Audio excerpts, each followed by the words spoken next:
Ayan guys, may mga ganito ba kayong damit? Ayan. Turtleneck. Ayan. Naka-turtleneck.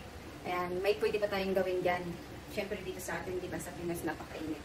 Sinuot ko to isang beses lang nang nasa Korea kami. Ayan. Para naman masuot ko ulit. Dito napakainit. Alangan naman maganito-ganito ako, di ba? Pwede ko na nga gawing face mask. Parang okay din ah. Pero, gagawa natin yan ng remedyo guys. Ayan, papaisiin natin. Samahan niya ako. Ayan guys, dito sa harap dapat medyo may kurba. Ayan. Hindi ko nalalagyan ng guide. Pero pag kayo, lagyan nyo ng guide. Ayan. Cut.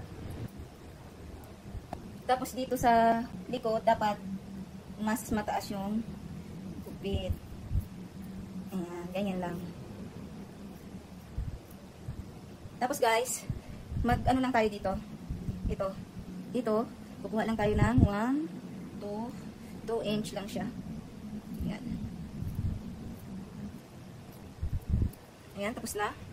Tapos ito, i-fold lang siya. Tatahiin. Dapat guys yung gamiting sinulid, kakulay din. Medyo pahila yung pagtahi. Hanggang matapos parang ayan. Tapos na siya guys. Next naman. Ayan. Natapos ko na. Nabilog na siya. Hahanapin naman natin yung may tahi. I-ano natin. Idudugtong na natin. Paikot siya. Ayan. Ayan. Kanya-kanya. Diskarte lang yan guys. Ikot-ikot lang. Siguraduhin nyo guys na magkadikit sila para pantay yung tahi. Ayan guys. Ito na yung sa harap niya. Kita nyo naman, nadugtong na. Ibaliktad lang natin. Ayan, baliktad lang.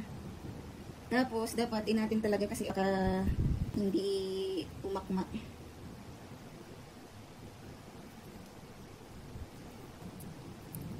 Yan guys, tapos na.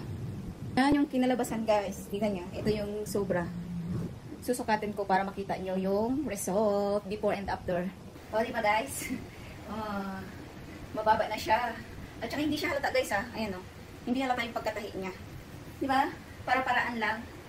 Ang ganda din kasi ng red guys. Kung marunong kang dumiskarte, makakatipid ka. O diba? Kaysa sa itapon ko, ang ganda-ganda niya pa. Isang suot lang ko tapos itatapon ko. At saka malas magtapon ng damit. Sana ay nagustuhan nyo yung aking tutorial kung paano makatipid. Thank you for watching. Bye-bye!